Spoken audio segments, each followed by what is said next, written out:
Depois de críticas, o Ministério da Fazenda nega que vai criar uma taxa para compras online feitas no exterior e afirma que só vai reforçar a fiscalização. Segundo a pasta, nunca existiu isenção para as transações entre empresas, né, na verdade, apenas para encomendas enviadas por pessoas físicas para pessoas físicas. Quem vai trazer mais informação para a gente, aqui não é Choquei, mas vai ter uma resposta, né, Rafael Procópio? Porque a primeira-dama, a Janja, ela respondeu ali na internet, inclusive para esse portal aí que é não é jornalismo, aquilo é pseudo-jornalismo, infotainment, né? Infotenimento. E a Janja fez questão de responder para o Choquei dizendo, não é bem assim, agora o nosso Rafael Procópio vai chocar, trazer as informações confirmadíssimas. Diga, Rafael, bom dia. É isso, pessoal. Bom dia a vocês, bom dia a todos que nos acompanham. Pois é, o governo federal, em todas as suas aulas, está aí, nega, na verdade, que haverão mudanças nessas regras tarifárias que atualmente atingem principalmente, como vocês estão dizendo, esses sites de compra online internacionais. A principal reclamação de parte da população tem sido justamente essas mudanças nos tributos que têm sido válidos aí desde 1999. Só para a gente entender, atualmente há uma isenção de tarifa para encomendas de até $50 entre pessoas físicas, como, por exemplo, pessoas que enviam de um país para o outro, de uma pessoa para outra, de fato, pessoas físicas enviando itens presentes de um para o outro entre países. Só que, segundo o governo, para burlar a legislação, grandes lojas de varejo online, essas que a gente está citando agora, se passam por pessoas físicas na hora de enviar produtos e por isso não haverá mais essa isenção. No entanto, por conta dessa repercussão negativa por parte da população, o Ministério da Fazenda disse, através de nota, que essa isenção vale especificamente, como a gente está dizendo, para esses itens trocados entre pessoas físicas. E, na prática, isso não vai ser mudado. A preocupação da pasta são empresas que, como a gente estava dizendo, usam essa brecha, que o principal objetivo da medida é melhorar a fiscalização e impedir a sonegação fiscal. Inclusive, há uma expectativa aí de reaver alguns bilhões de reais justamente com essa prática aí, tentando tirar essa questão da sonegação de algumas empresas, especificamente essa que a gente está conversando. Rafael, olha, segundo o governo, a isenção dos $50 tem sido usada indevidamente pelo comércio eletrônico. O que diz o governo? Que algumas empresas se passam por pessoa física para enviar essas encomendas internacionais e aí o cliente receber no Brasil sem essa cobrança do imposto. Uma outra prática irregular que tem sido observada é colocar na nota do produto um valor abaixo do valor real para caber nessa cota dos $50 e, portanto, tentar burlar a taxação. E aí, quando o cliente pede vários produtos, o que os sites têm feito é dividirem a compra em diferentes pacotes, sempre abaixo dessa cota dos $50, também numa tentativa de driblar a cobrança do imposto. Então, é isso, empresa se passando por pessoa física, colocando na nota valor abaixo do real de até $50 e dividindo a compra em diferentes pacotes para driblar. Para combater a sonegação, portanto, o governo deve acabar com essa isenção de até $50 para envios por pessoas físicas. Portanto, Rafael, para a gente responder direitinho, todas as encomendas vão ser tributadas igualmente, 60% do valor da mercadoria, ou o governo mudou esse plano? Para a gente ser mais claro para quem está nos ouvindo, eu vou até ler um trecho especificamente da nota aqui do Ministério da Fazenda, enviada ontem. A respeito de notícias que têm circulado em redes sociais mencionando o fim da isenção de $50 para compras online do exterior, o Ministério da Fazenda esclarece. Nunca existiu essa isenção de 50 para compras online do exterior. Portanto, não faz sentido afirmar que se pretende acabar com o que não existe.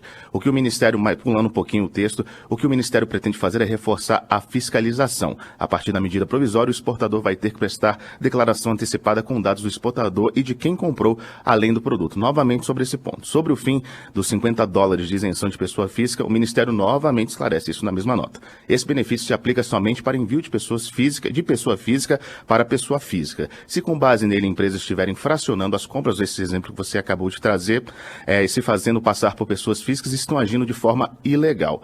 Com as alterações anunciadas, não haverá qualquer mudança para quem atualmente compra e vende legalmente pela internet. A nota continua, a nota extensa, e no finalzinho dela, o Ministério da Fazenda traz que beneficiam também dessa decisão empresas brasileiras, sobretudo as pequenas empresas, que são as que mais empregam e pagam corretamente os tributos. Então, para a gente tentar deixar um pouquinho mais claro essa questão da tributação, o Ministério dizendo que na prática isso não vai mudar e que essa questão de pessoa física para pessoa física também, dessa questão da isenção, não vai mudar. O que eles estão fazendo, deixando de forma mais contundente, é essa fiscalização em cima de empresas que, segundo o Ministério, estão burlando essa regra. Tá, então a questão é que essas empresas, há 20 anos, porque essa regra, essa isenção existe há mais de 20 anos, têm se passado por pessoas físicas para que possam enviar essas encomendas para pessoas físicas aqui no Brasil que fazem suas compras até $50 e é com isso que o governo está mexendo. Tá, então os governos, inclusive, é o que se depende dessa nota. Os governos brasileiros, inclusive os governos do PT, vêm fazendo vista grossa, né, para uma espécie de fraude fiscal. E agora essa vista grossa vai terminar. É isso que eu estou entendendo, né, dessa nota. Porque a partir de agora essas empresas não mais poderão se passar por pessoas físicas, porque pessoas físicas não são. Isso. Fato é, quem hoje consegue comprar, e veja, quem se beneficia disso são as camadas mais pobres. Fazem suas compras online hoje de até $50, não mais poderão fazê-lo sem pagar esse imposto, né? E eu estou falando aqui que quem se beneficia disso são os mais pobres, exatamente porque foi isso que disse a Câmara Brasileira de Economia Digital.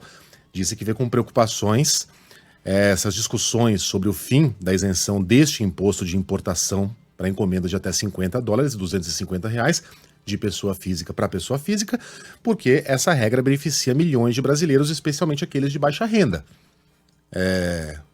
A brasileira mais pobre compra um vestido pela internet, compra um perfume pela internet.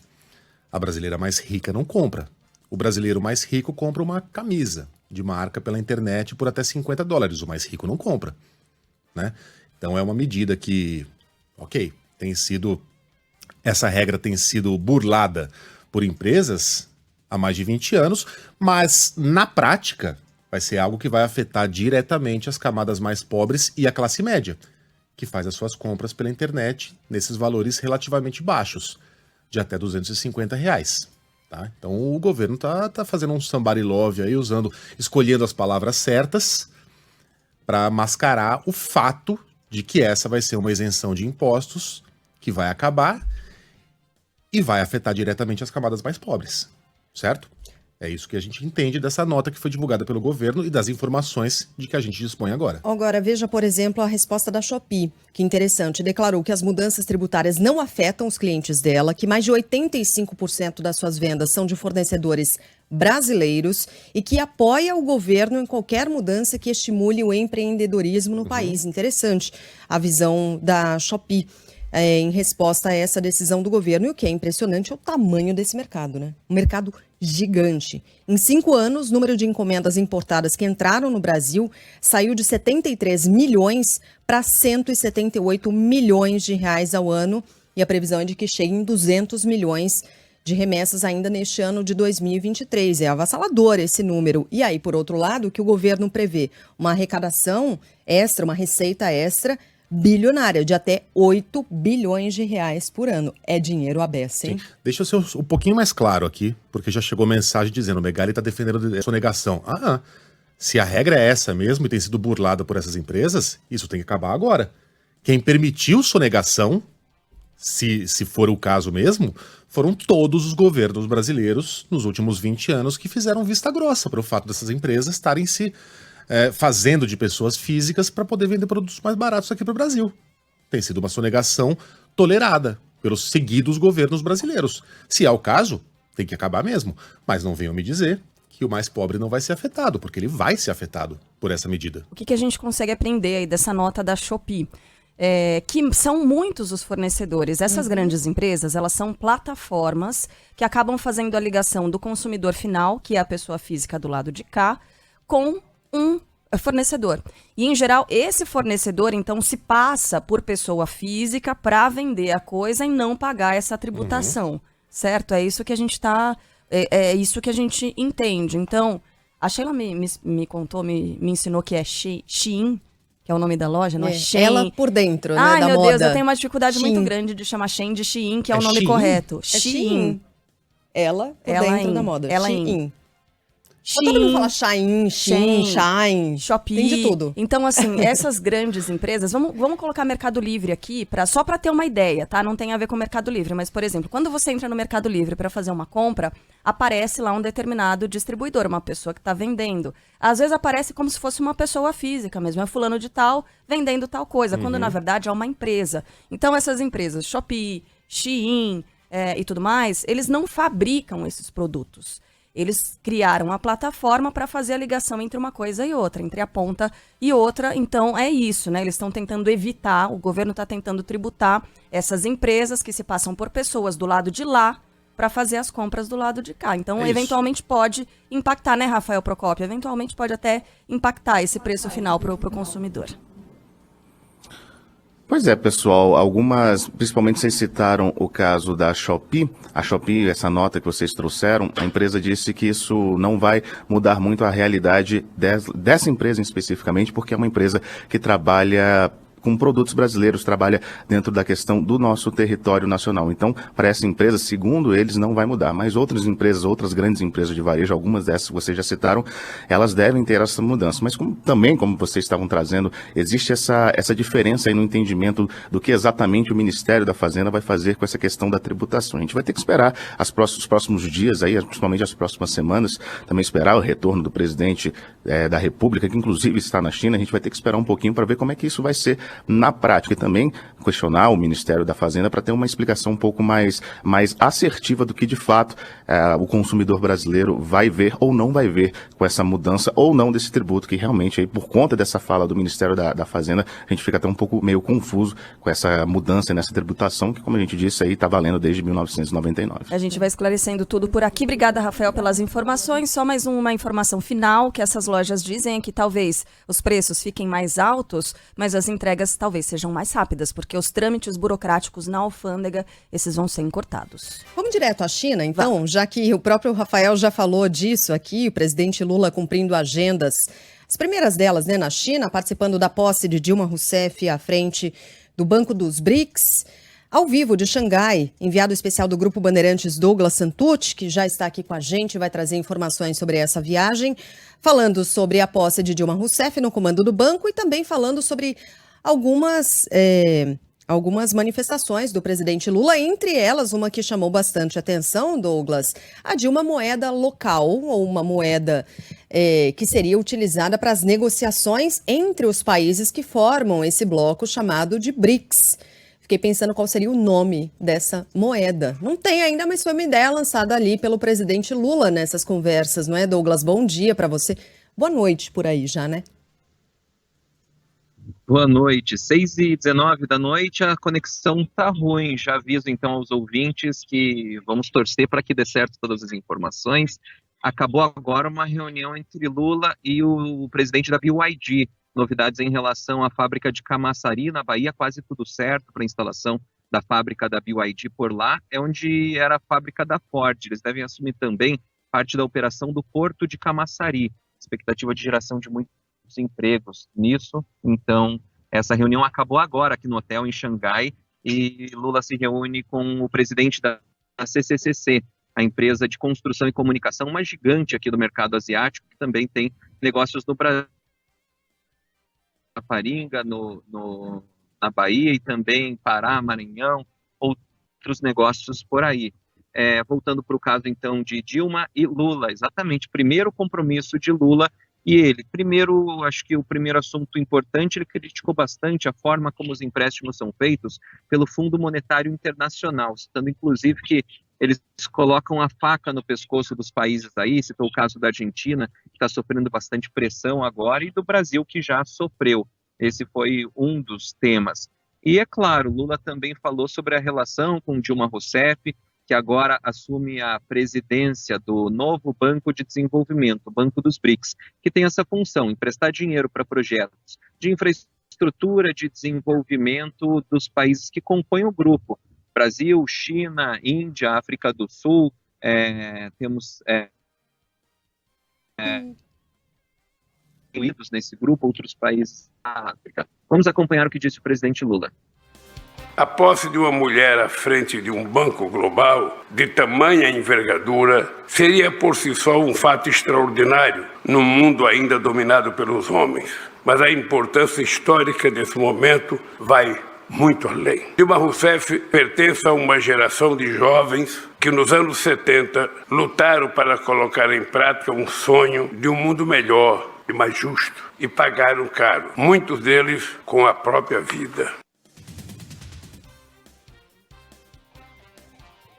Bom, o Lula falou então também sobre a criação dessa moeda única para o grupo BRICS, moeda aí que deve ser utilizada para transações sem passar pelo dólar, desburocratizando e também melhorando as relações comerciais por tornar mais vantajosas as compras e vendas entre esses países. Vamos ouvir. Eu toda noite me pergunto por que todos os países estão obrigados a fazer seu comércio lastreado no dólar. Por que nós não podemos fazer o nosso comércio lastreado na nossa moeda? Por que nós não temos o compromisso de inovar?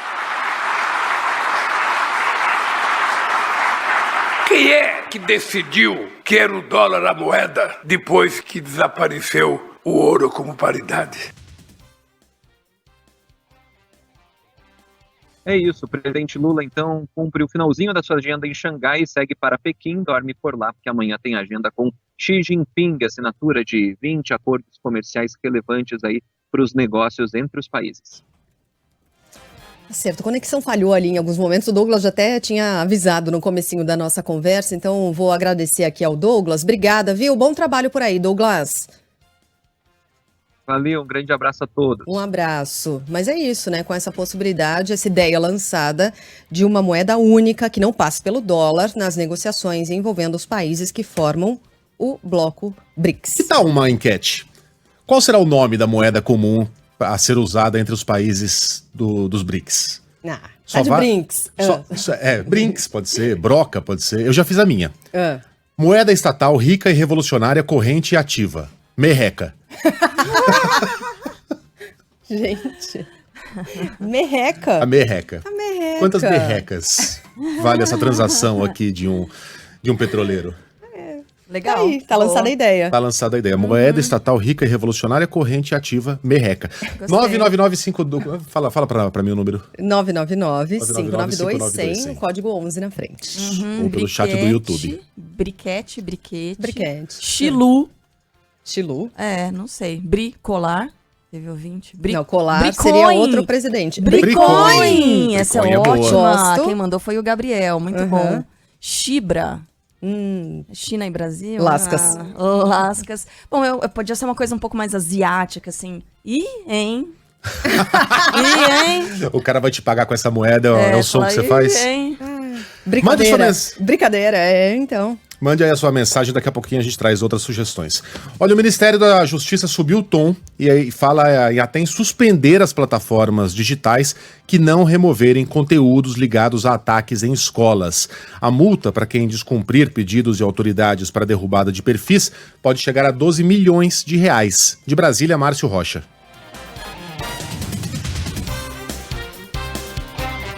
Uma portaria do Ministério da Justiça vai permitir que a Secretaria Nacional do Consumidor, órgão vinculado ao Ministério, instale procedimentos administrativos para apurar a responsabilidade de plataformas digitais na disseminação de ameaças de violência nas escolas brasileiras. O ministro Flávio Dino afirmou que a medida também vai permitir que o governo trabalhe junto com delegacias de crimes cibernéticos estaduais para identificar apologia a ataques e as plataformas estão proibidas de aceitar novos perfis identificados como ameaçadores.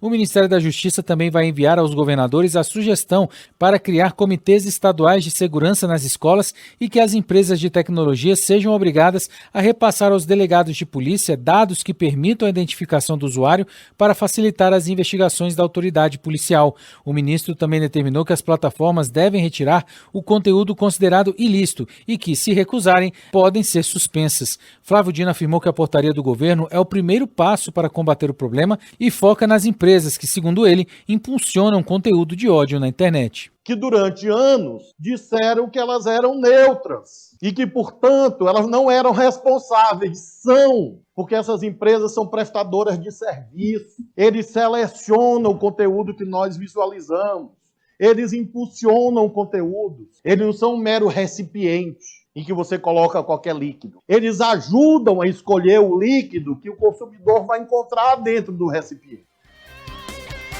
Claro que são responsáveis, né? Bom, segundo a coordenadora de Direitos Digitais do Ministério da Justiça, Estela Aranha, o governo chegou a se encontrar com representantes do Twitter e a empresa se disse disposta a colaborar.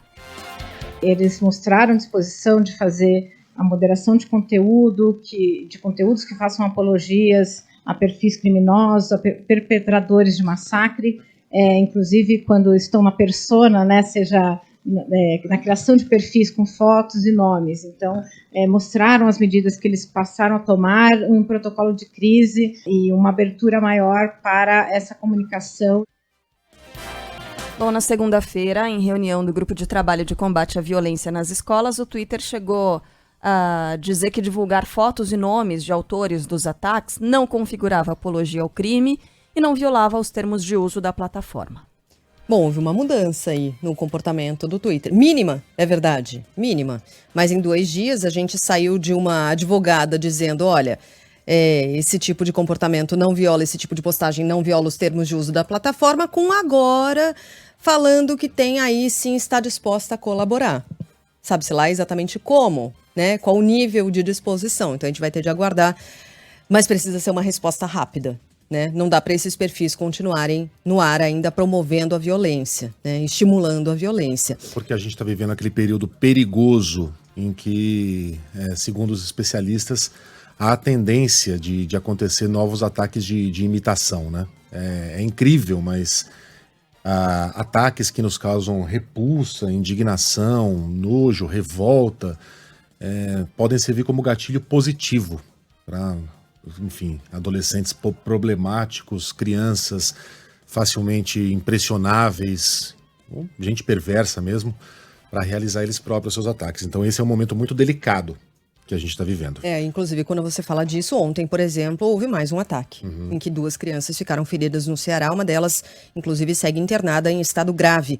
A Lohane Mendonça vai trazer os detalhes. As aulas no município de Farias Brito, no interior do Ceará, foram suspensas após um ataque na tarde desta quarta-feira, em que 2 crianças de 9 anos foram feridas, uma em estado grave, que passou por cirurgia. Um jovem de 14 anos, autor do ataque, usou uma machadinha contra as 2 alunas e está sob custódia da polícia e conselho tutelar. Ainda não se sabe a motivação do crime.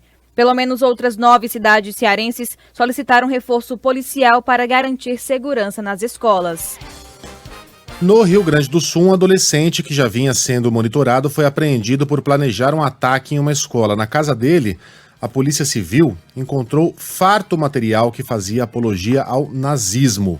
E os pais do jovem também foram presos. Jean Costa.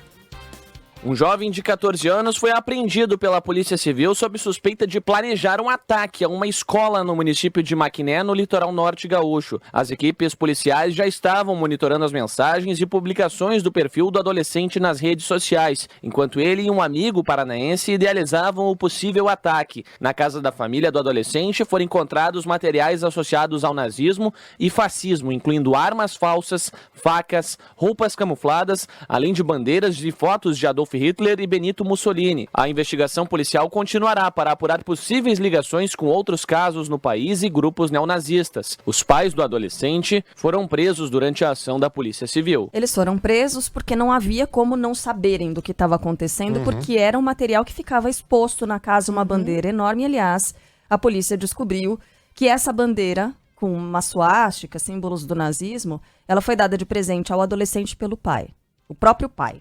Que fofura, hein? Que fofura, que família fofa, né? Gente. E você imagina a criação, né, que tá tendo esse adolescente, as bases, a personalidade, o caráter dele, como é que tá sendo formado.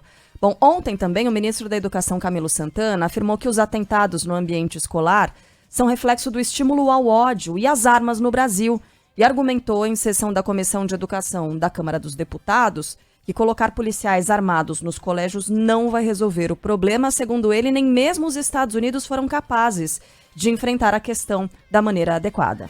Às vezes você fala da questão de armar policiais nas escolas, vamos discutir, porque os Estados Unidos fez isso. E a pesquisa mostrou lá que isso não resolveu o problema nas escolas. Como é que a gente pode imaginar que um país rico como os Estados Unidos, uma criança entra com uma metralhadora na escola e mata também crianças? Esse é um problema que nós precisamos discutir mais profundamente. Bem, hoje a gente deve ter anúncios, né, em São Paulo. O governador Tarcísio de Freitas, ele tem agenda nessa manhã justamente na Escola Tomásia Montoro, vai se encontrar com o secretário da Educação paulista e lá eles devem anunciar novas medidas para tentar se antecipar a esse tipo de caso e tentar conter nesse momento, né, depois de todo o estrago ter sido feito, depois dessa onda de ataques. Então, são psicólogos, né, houve muita crítica por parte de professores por ter sido extinto no começo desse ano um programa que oferecia psicólogos a professores e estudantes nas escolas. A Secretaria da Educação diz que esse programa havia sido extinto porque ele foi implementado durante a pandemia e eram programas, eram consultas que eram feitas online, que essas consultas online, elas não conseguiam estabelecer, o profissional não conseguia estabelecer com a pessoa atendida a conexão necessária para ter um bom atendimento, um atendimento adequado. Então, por isso, a Secretaria da Educação diz que descontinuou, né, esse programa num primeiro momento, ele deve ser retomado. A gente vai falar mais sobre isso, sobre esses anúncios mais tarde. Inclusive, hoje tem entrevista, né, Sheila, com o secretário da Educação paulista. A gente vai exibir para os ouvintes de São Paulo um pouquinho mais tarde. É isso aí. Nos demais destaques de hoje, depois de mais um dia de queda, o dólar começa o pregão valendo R$ 4,92. É o menor valor em 10 meses. Ontem a moeda americana caiu de novo, dessa vez uma queda de 1,3%, influenciada, assim como aconteceu no Brasil, pela desaceleração da inflação nos Estados Unidos. A Bolsa de Valores de São Paulo subiu 0,6% e em 3 dias acumula já uma alta de mais de 6%.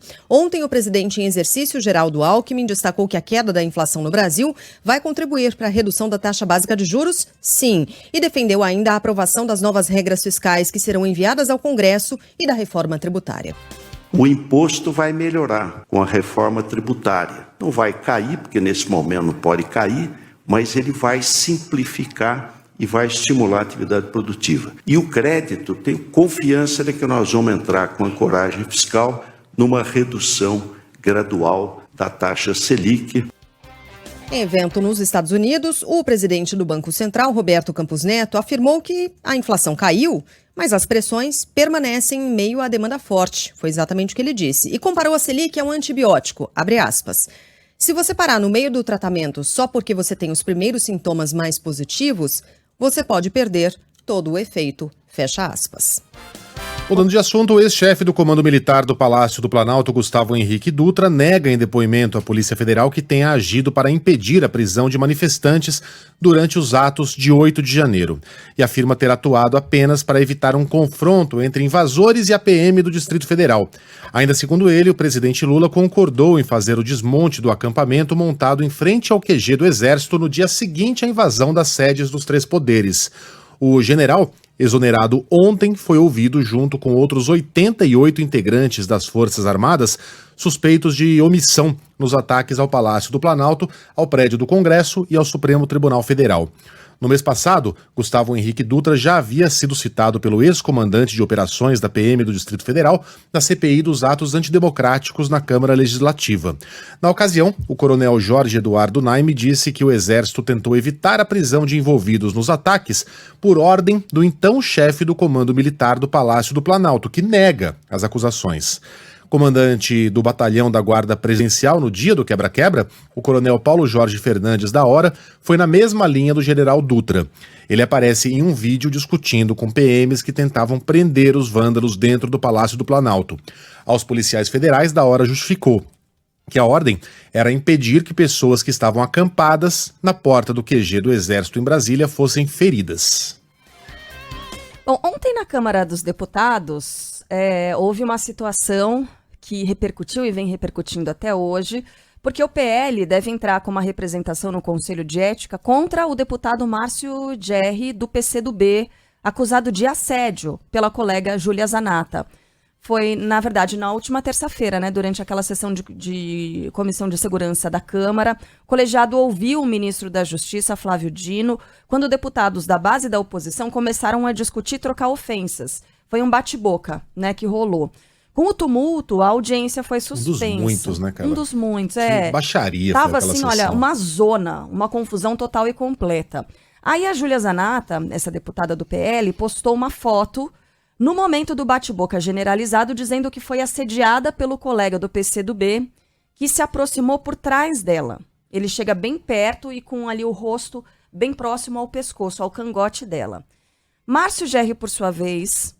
Aí depois, né, porque isso repercutiu demais nas redes, e quando você olha a foto, aquilo é um absurdo. Você fala, nossa, que isso? É um tarado, né? Porque no meio de tudo isso, o cara tá parado ali, simplesmente parado, bem pertinho dela, bem perto do cangote, enquanto ela tá discutindo com outra pessoa. A impressão que ele tá cheirando o cabelo, Uma coisa de maluco. A foto, né? A foto dá essa Só impressão. A foto. Mas aí o Márcio Gerri, o deputado do PCdoB, divulgou o trecho completo do vídeo, em que, segundo ele chega perto dela para pedir respeito a uma deputada que discutia justamente com a parlamentar do PL. Vamos acompanhar esse trecho aqui na nossa transmissão pelo YouTube. Esse deputado aqui, ele não roubava os 40 anos de mandato. Era naquele momento em que o Flávio Dino era chamado de Fujão, lembra? A gente até colocou... Aquele circo, né, que foi feito, né? E aí elas estavam discutindo. Essa deputada, a Zanatta, a Júlia Zanatta, é aquela que apareceu com a camiseta fazendo alusão, né, à violência, segurando uma arma e que usa sempre aquela tiarinha com flores no cabelo. Então ela tá usando uma tiara com flores azuis e verdes no cabelo e chega esse outro deputado, Márcio Gerri, ali perto dela. De fato, ele não tem que fazer isso, né? Ele não tem que se aproximar tanto assim de uma pessoa, sobretudo de uma mulher, e o que ela diz. Ela nunca deu liberdade para o Márcio Gerri, nem sabia o nome desse parlamentar. Agora, é muito diferente da situação que aconteceu com a Isa Pena e o deputado Fernando Cury na Assembleia Legislativa de São Paulo, em que ele vai diretamente para assediá-la. Ele chega ali para encoxar a deputada, a colega dele, durante essa sessão oficial. Esse Márcio Gerri chegou perto demais, realmente. Ele foi absolutamente inoportuno. Foi. Né? Foi. Chega perto desse jeito, não se aborda. Aliás, não se aborda ninguém, mas não se aborda uma mulher pelas costas desse jeito. Então, De jeito absolutamente inoportuno. Há aqueles que questionam se isso de fato configurou um assédio, porque era um bate-boca e ele... Mas ele chega perto demais. É isso, ele encosta ali na parte dos cabelos dela. Não deveria ter feito isso. Não deveria ter feito. Mas é assédio, ele chegou ali para um assédio sexual, não me parece pelo vídeo, até porque tá uma confusão enorme e ele precisou chegar muito perto dela para ser entendido, para que ela ouvisse o que ele estava falando. Mas chegou perto demais. Chegou perto demais, chega a encostar, e aí tem aquela questão, né? Se ela se sentiu assediada, né, tem a força de como a mulher se sente, né? De respeitar aquilo que a mulher sente no momento de uma abordagem como essa. É absolutamente inoportuno, inadequada. Mas não se faz. Mas que gerou essa dúvida, gerou mesmo, né? Principalmente por causa do primeiro frame, que passava um tipo de impressão, e do vídeo. Já estão chegando mensagens dizendo que a gente está passando pano para assédio. E definitivamente não é isso. A gente está só confrontando as duas imagens, né?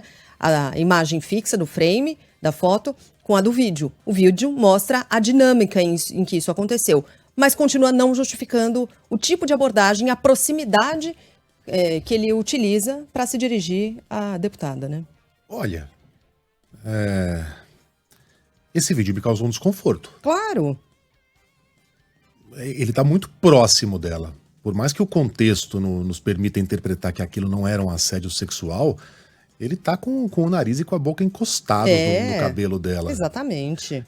Enfim, não é uma posição adequada para ninguém se comunicar com ninguém. Recentemente a gente foi tirar nossas fotos, né? As fotos lá mais atualizadas. E eu me senti, você deve ter percebido isso, eu me sentia super desconfortável quando o fotógrafo pedia para que eu ficasse atrás de uma de vocês. Para que você encostasse mais na gente ou a gente se encostasse. Ele estava super desconfortável de encostar. E a gente se conhece aqui, o quê? Há 15 anos. 15 anos, são minhas amigas. Né? Tal, a gente se frequenta, a gente se conversa o dia inteiro, se gosta. Conhece os Sheila parceiros, deu um tapa no né? Migalha aí recentemente, lembra, no ar? Eu sou bem assim. Tô brincando. E mesmo assim, mesmo com a intimidade que nós temos, eu me senti extremamente desconfortável. A Sheila percebeu isso, de estar numa posição ali que poderia ser interpretada de uma outra maneira. Você não chega numa mulher desse jeito. Não mesmo. Por mais que ele não tivesse ali a intenção de realizar um assédio sexual, eu acho que não tinha, Não se chega. Não se chega numa mulher dessa maneira. Aliás, não se chega em ninguém dessa maneira. Aliás, os deputados... Primeiro, que baixaria. Que gente horrível. Que quantidade de gente desqualificada que está tomando conta da nossa política. O Arthur Lira não vai falar nada disso? É para isso que vai servir o nosso Congresso? Para bate-boca? Para discussão? Quanto tempo vai demorar até alguém dar uma porrada na cara de outro? Uma rasteira, puxar uma arma. Quanto tempo vai demorar até a gente ter uma briga generalizada na Câmara dos Deputados?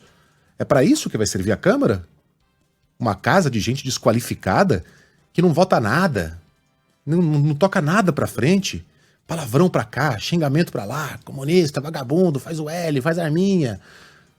Que coisa mais rasteira, né? Não vou julgar aqui as intenções da deputada, se ela se sentiu... se ela se sentiu assediada... Assediada está. Da minha parte também senti um desconforto com a imagem, mas não acho que tenha sido essa a intenção do deputado. De qualquer maneira, senhor Arthur Lira, controle os seus. Converse ontem com os líderes das bancadas, dos partidos, para que se ponha fim agora, pela raiz, esse comportamento absurdamente inadequado que a gente tem visto naquilo que a gente chama de Câmara dos Deputados. Muitas mensagens de ouvintes participando. Cristiane é uma delas, que nos acompanha aqui, acho que de Salvador, se não me engano, né, Cristiane? Ela diz, mesmo que não tenha sido assédio, foi ameaçador. Eu acho que foi intimidador mesmo, e também acho que nesse caso foi assédio porque ela se sente assediada, tem essa questão. Ele encosta nela sem que ela tenha permitido. Não passem pano, vocês estão passando pano sim, ele foi ameaçador. Mesmo que vocês não gostem dela só porque é uma bolsominion. Eu não sei nem quem é ela. Eu não sei nem quem é pra não gostar. Aliás, nem ele. Pouco importa, né? Eu tô sendo apresentado agora, os dois. Isso aí, mas obrigada pelas participações todas, gente.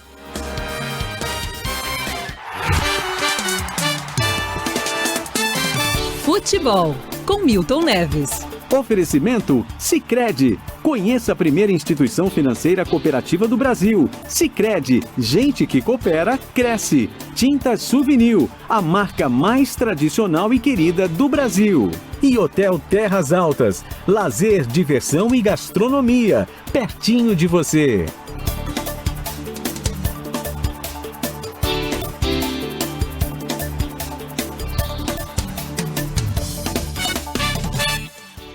Fala, Milton, bom dia. Como vai, Megali? Tudo bem, Megali? Alô, Sheila Magalhães, a mais elegante nas redes sociais. O mesmo se aplica a Carla Bigato. E ontem o meu Corinthians foi lá em Belém, onde nasceu Jesus, e tomou 2-0 do Remo. Aliás, uma noite maravilhosa pro Remo, porque o Remo ganhou e seu arqui-inimigo, o Paysandu, entendeu? O Papão da Curuzu perdeu o seu jogo. Nessa jogarada que temos aí de tudo quanto é competição, tá bom? Vamos ao placar de ontem. Bem, gente, então vamos começar com a Copa do Brasil, que movimenta o futebol no Brasil inteiro, hein? Nova Iguaçu 1, América Mineiro 2, Coritiba 3, Sport do Recife 3, CRB 1, Atlético Paranaense 0. Ô, Atlético! Fluminense 3, Paysandu lá de Belém 0, entendeu? E o Palmeiras, rapaz, virou pra cima do Tombense. Palmeiras 4, Tombense lá da cidade de Tombos, em Minas Gerais, 2. Palmeiras 4, Tombense 2. E o Clube do Remo, hein? Recebeu lá em Belém, onde nasceu Jesus, o time do Corinthians ganhou por 2-0. O Corinthians tá devagar, mas tá devagar, quase parando, hein? E o Remo teve uma noite maravilhosa, porque ele, Remo, ganhou, e o arqui-inimigo dele, que é o Paysandu, perdeu de goleada do Fluminense, que hoje parece que é o melhor time do Brasil, hein? E o Atlético Mineiro, Atlético, pelo amor de Deus, você tava perdendo 1-0 do Brasil de Pelotas, empatou, e o Hulk, no apagar das luzes, converteu o seu gol. Aí o Galo não deu vexame, ele tá louco, e o Ipiranga recebeu o Botafogo, que tá melhor agora, o Botafogo da Estrela Solitária venceu por 2-0. Grande abraço, grande quinta-feira e até amanhã.